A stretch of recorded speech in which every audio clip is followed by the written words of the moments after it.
नमस्कार. आपण साने गुरुजी द्वारा लिखित श्यामची आई या पुस्तकाचे वाचन ऐकत आहोत.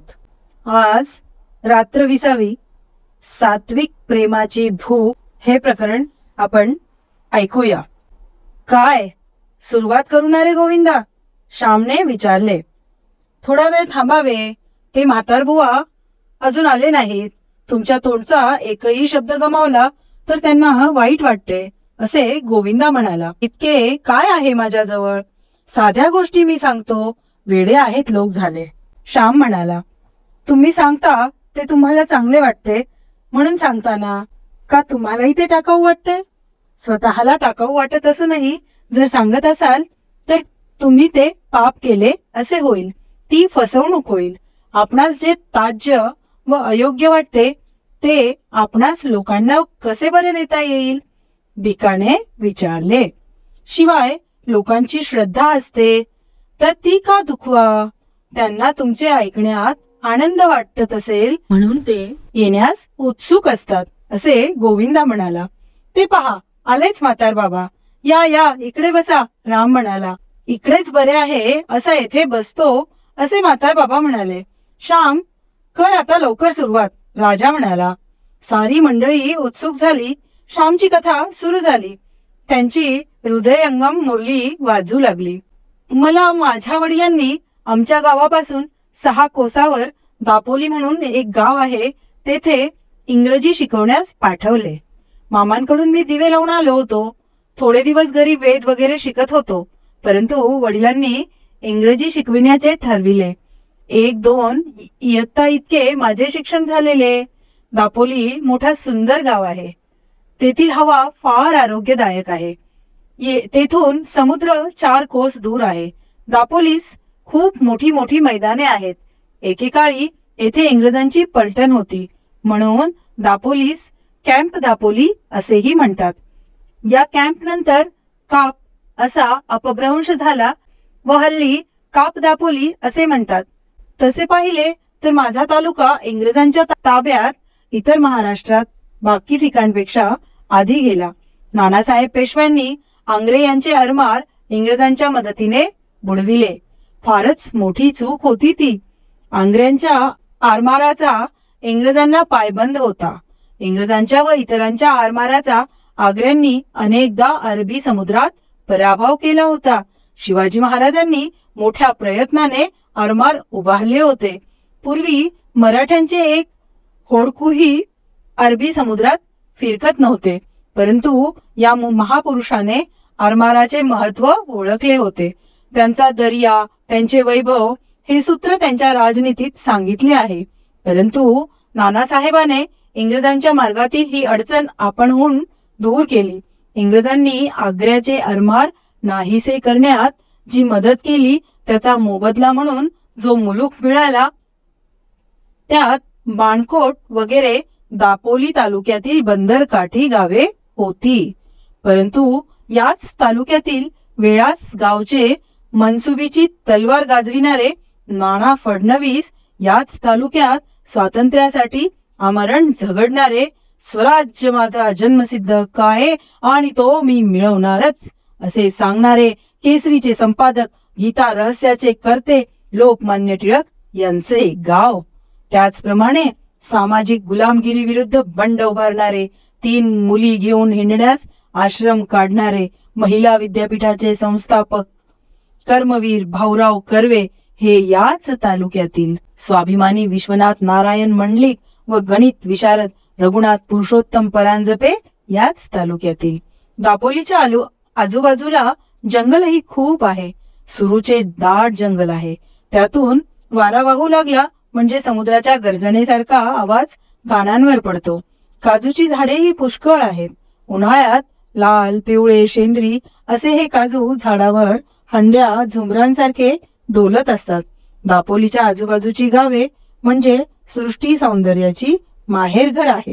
दापोलीची इंग्रजी शाळा त्यावेळेस मिशनची होती. दापोलीचे छात्रालय एकेवेळी मुंबई इलाक्यात गाजले होते.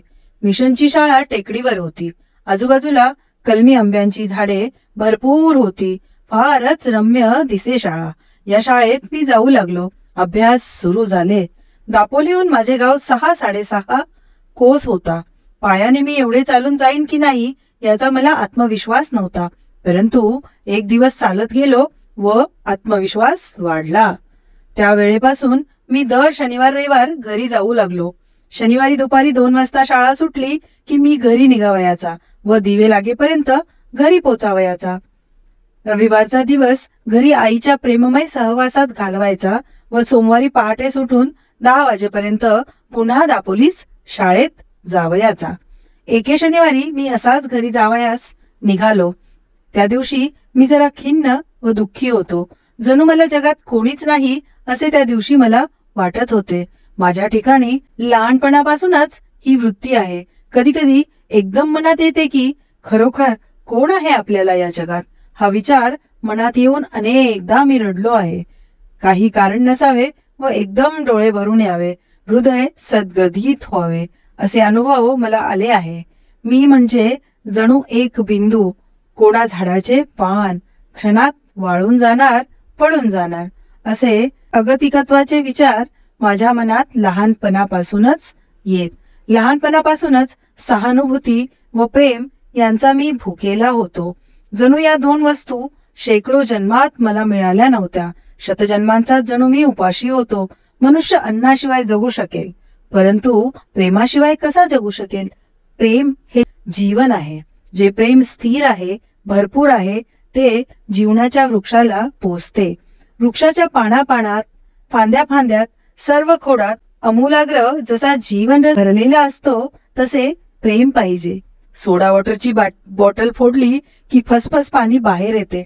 असले क्षणभर उतू जाणारे परंतु दुसऱ्या क्षणी न दिसणारे प्रेम जीवनाला टवटवी, सौंदर्य, उल्हास देऊच शकत नाही. त्या दिवशी या प्रेमासाठी जणू मी भुकेलेला होतो.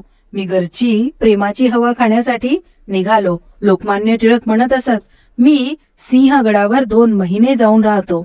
2 महिने तेथील शुद्ध व स्वच्छ हवा, स्वातंत्र्याची हवा खाऊन खाली येतो. ती हवा मला वर्षभर पुरते. माझी ही जणू तशीच स्थिती होती. दर 8 दिवसांनी घरी जावयाचे व घरची प्रेमाची हवा खाऊन यावयाचे. या हवेवर प्रेमहीन जगात 8 दिवस राहावयाचे व नंतर घरी जायचे. त्या वयात मी प्रेम घेण्यासाठी भुकेलेला होतो. परंतु आज मला समजते आहे की प्रेम घेण्यापेक्षाही प्रेम देण्यात परम आनंद आहे. पण अंकुराला जर तो लहान असता प्रखर उन्हात वाळू दिले नाही, जळू दिले नाही, तर त्याला पाणी घातले, सुकू दिले नाही, तर तो अंकुर पुढेही छाया देईल, मोठा होऊन हजारोंना प्रेम देईल. ज्यांना वाढत्या वयात बालपणी प्रेम मिळाले नाही ते लोक पुढे जीवनात कठोर होतात. त्यांनाही जगास प्रेम देता येत नाही. मनुष्य घेतो तेच देतो. मी रस्त्याने जात होतो. मधून मधून डोळ्यातून अश्रू येत होते. या 6.5 कोसांच्या रस्त्यावर वाटेत कितीतरी खेडी आहेत. एके ठिकाणी वाटेत जंगल आहे. करंजणी गावाच्या जवळ वाटेत एक विहीर लागते. त्या विहिरीजवळ मागे रस्त्याने रात्री जाणारे एक सबंध लग्न अदृश्य झाले होते असे सांगत असतात. या विहिरीजवळ येताच मला भीती वाटू लागे. मी राम राम म्हणू लागे व पळतच सुटे. जंगल आले म्हणजे वाटे या जंगलात वाघबीक तर नाही ना.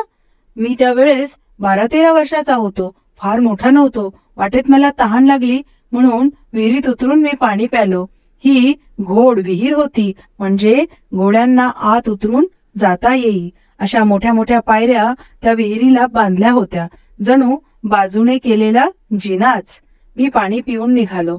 रात्र पडेल म्हणून झपझप पावले टाकीत चाललो. शेवटी मी एकदाचा घरी आलो. दिवे लागून गेले होते. धाकटा भाऊ श्लोक वगैरे म्हणत होता. आई चूल पेटवीत होती. आजी कोणाचा अंगारा मंत्रीत होती. कोणाला दृष्ट लागली तर या माझ्या आजीकडे अंगारा घेण्यासाठी लोक येत असत. ती आंब्याच्या पानावर थोडी राख घेऊन येई व मंत्र म्हणत आजी ती राख बोटांनी चोळीत असे.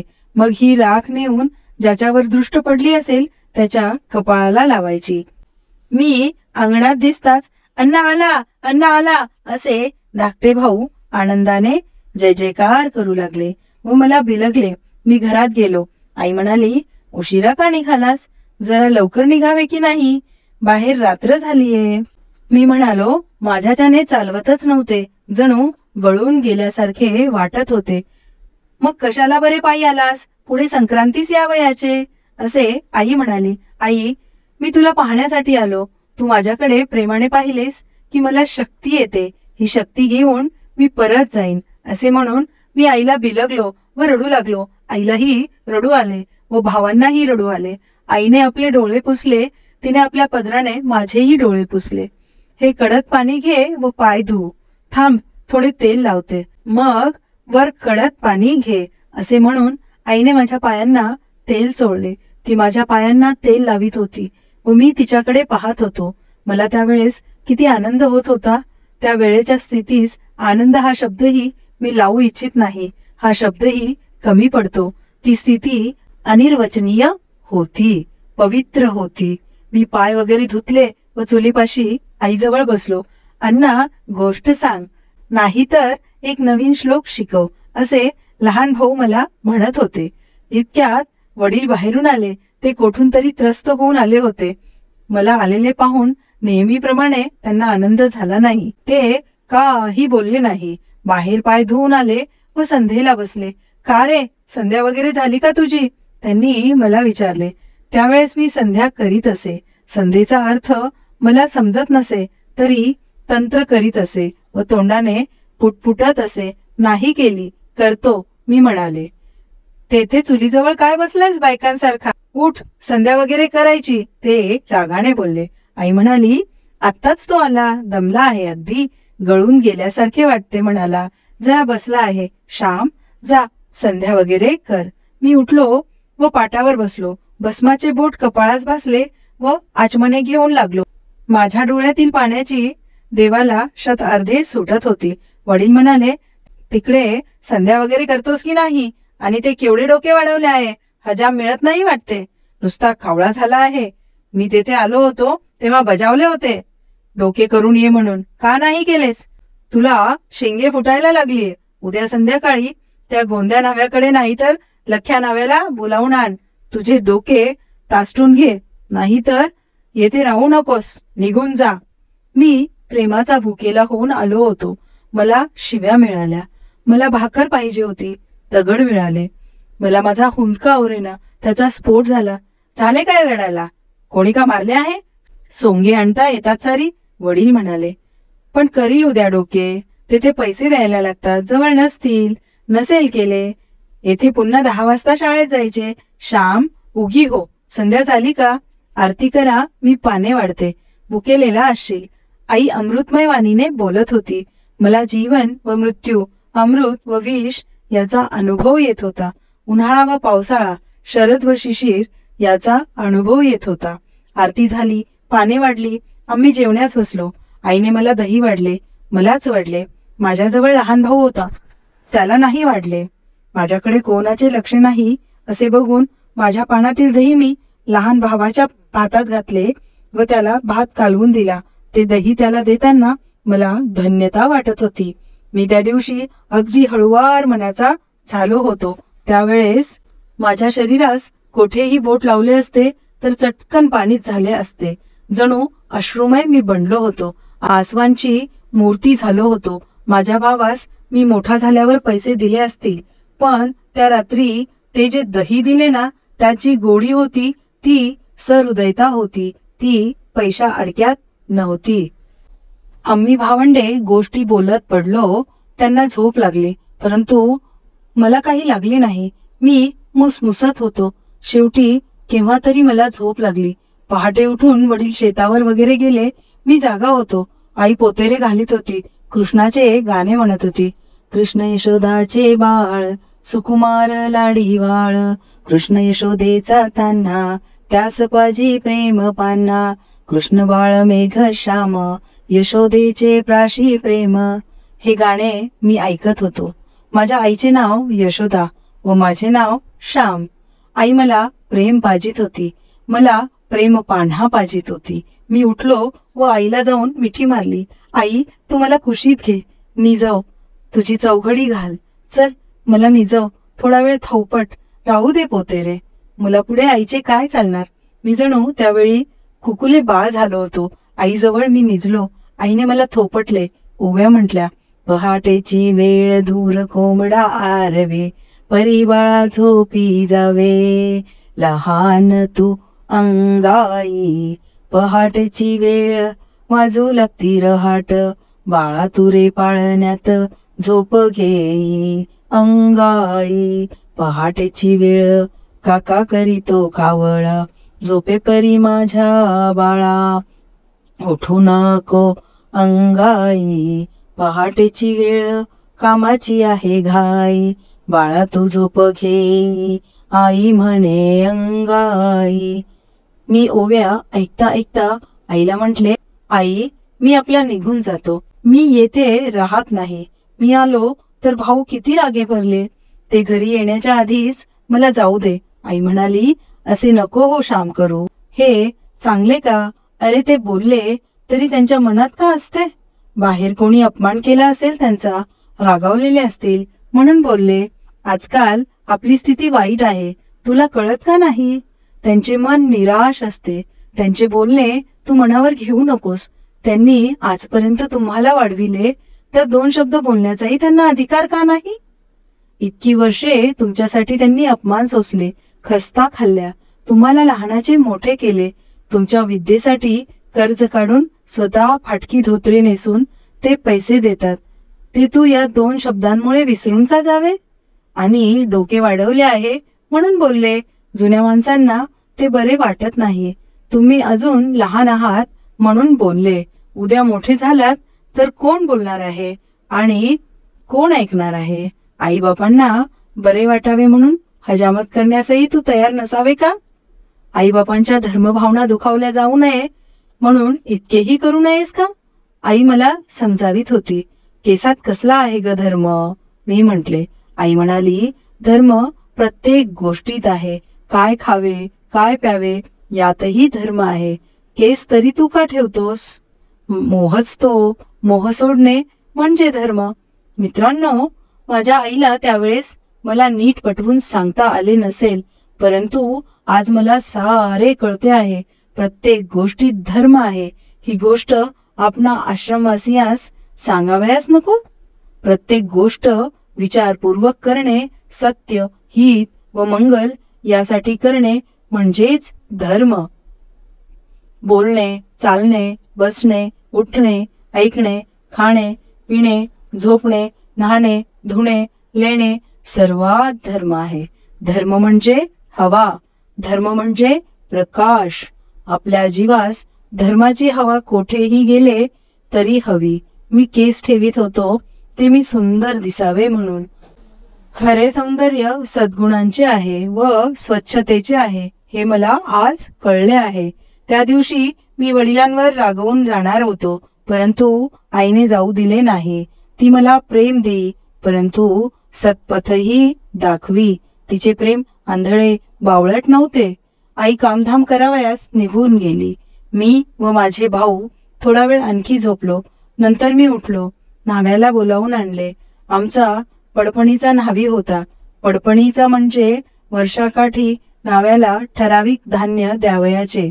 मग वर्षभर त्याने हजामत करावयास घरी यावयाचे. दिवाळीच्या दिवशी अंगाला लावावयास यावयाचे. ते प्रेमळ संबंध असतात, परंतु ती पद्धत आता खेड्यातूनही नाहीशी होत चालली आहे. गोविंदा नावी म्हणजे घरोब्याचा. काय श्याम, लयशी डोई वाढवलीच असे त्याने विचारले. मी त्याला म्हटले, गोविंदा तुझा हात हलका आहे. ते कापातले न्हावी फार रडवितात. माझे शब्द ऐकून गोविंदास बरे वाटले. आम्ही आंघोळी केल्या. वडील बाहेरून आले. येताना त्यांनी तवसे आणले होते.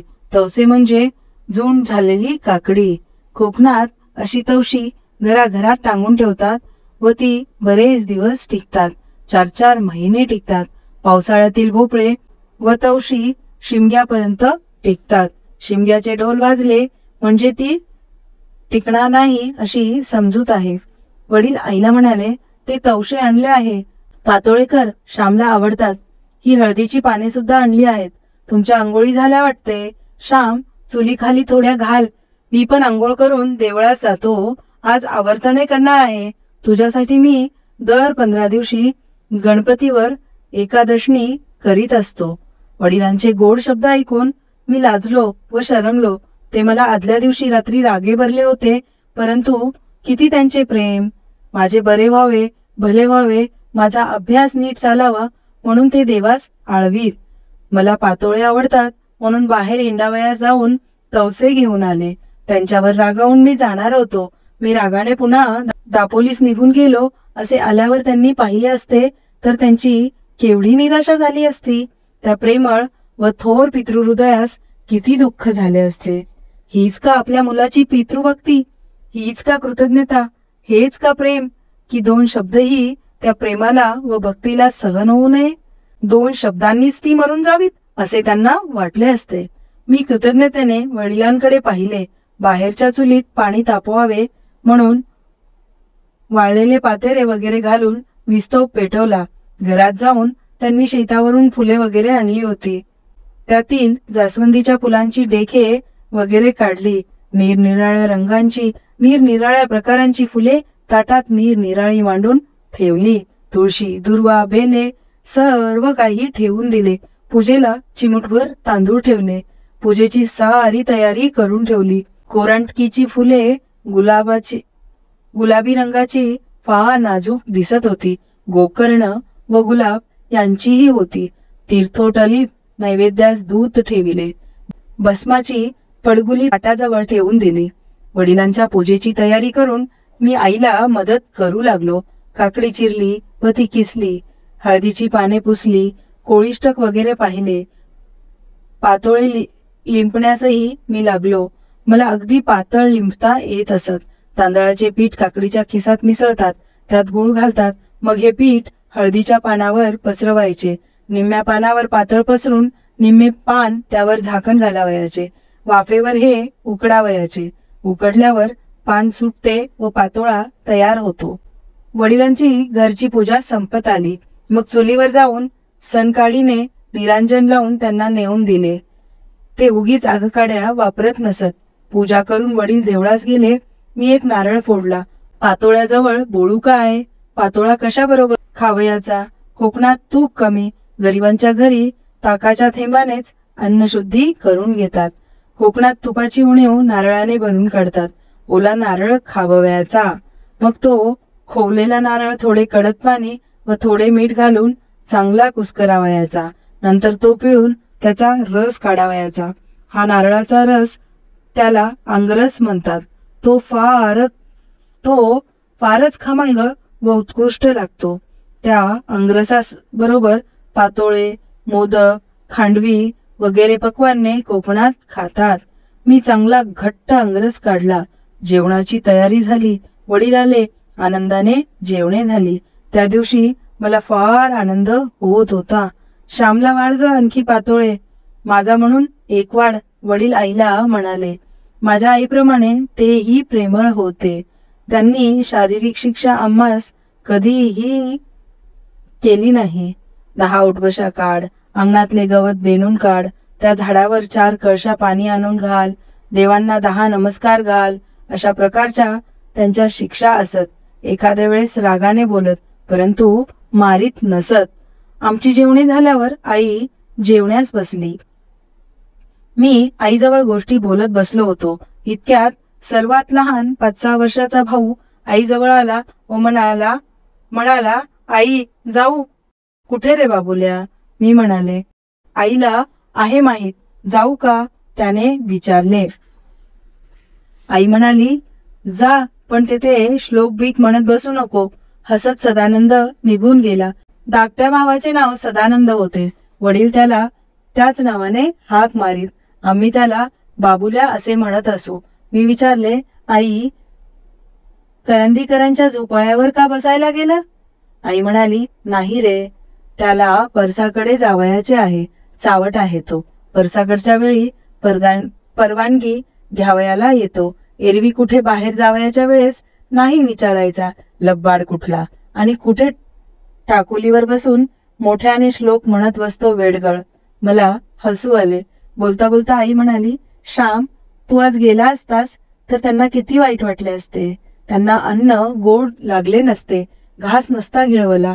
एखाद्या वेळेस त्यांना उचकी लागली किंवा हातातला घास खाली ताटात पडला तर म्हणतात, कोणी आठवण काढली, गजूने की श्यामने?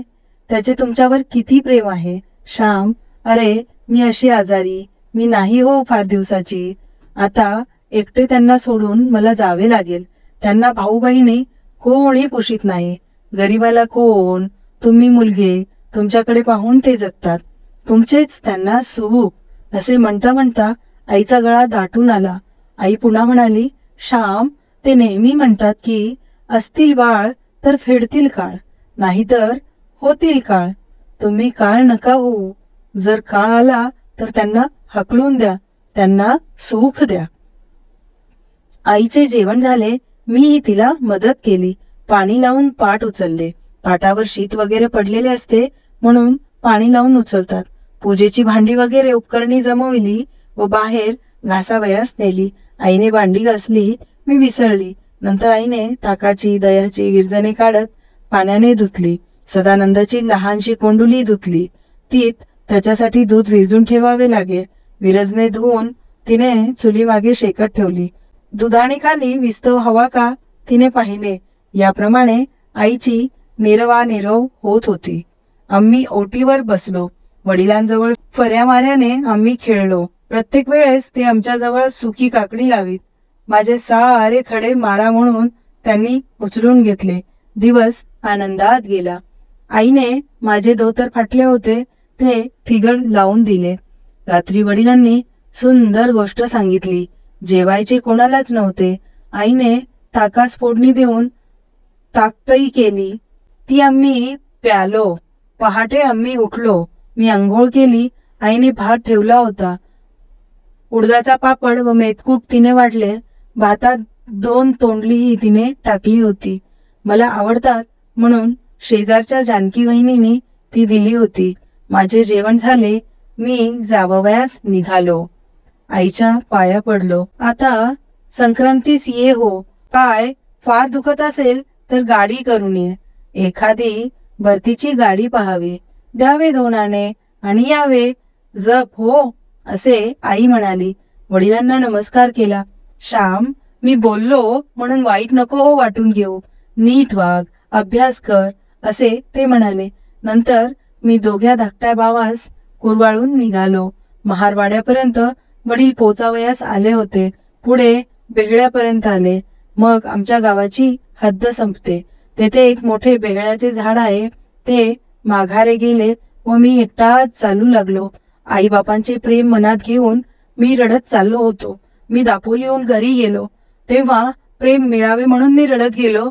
आता परत जाताना प्रेम भरपूर मिळाल्यामुळे हृदय भरून येऊन रडतच जात होतो. सुखाचे अश्रू व दुःखाचे अश्रू. वाटेत एक वाटसरू मला म्हणाला, का रे मुला, का रडतोस? तुला कोणी नाही का? मी त्यांना म्हटले, माझे आई बाबा आहेत. ते तुझ्यावर प्रेम नाही का रे करत? तुला घालवून लावले का त्यांनी? नाही हो, ते माझ्यावर फार प्रेम करतात म्हणून मी रडत आहे. त्या थोर अपार प्रेमाला मी लायक नाही म्हणून मला वाईट वाटत आहे. त्यांच्या प्रेमास मी कसा उतराई होऊ? खरेच कसा बरे उतराई होऊ या विचाराने मला रडू येत होते. विचारणारा वाटसरू माझ्याकडे कृपाळूपणे पाहून निघून गेला. मीही जलदीने चालू लागलो. असे आहे सात्विक प्रेमाची भूक या प्रकरणामध्ये श्यामने आईबाबांच्या प्रेमाचे व आईबाबांनी दिलेल्या संस्काराचे वर्णन सुंदर पद्धतीने केले आहे. उद्या ऐकूया रात्र 19वी रात्र 21वी दुर्वांची आजी. तोपर्यंत जय श्री कृष्ण.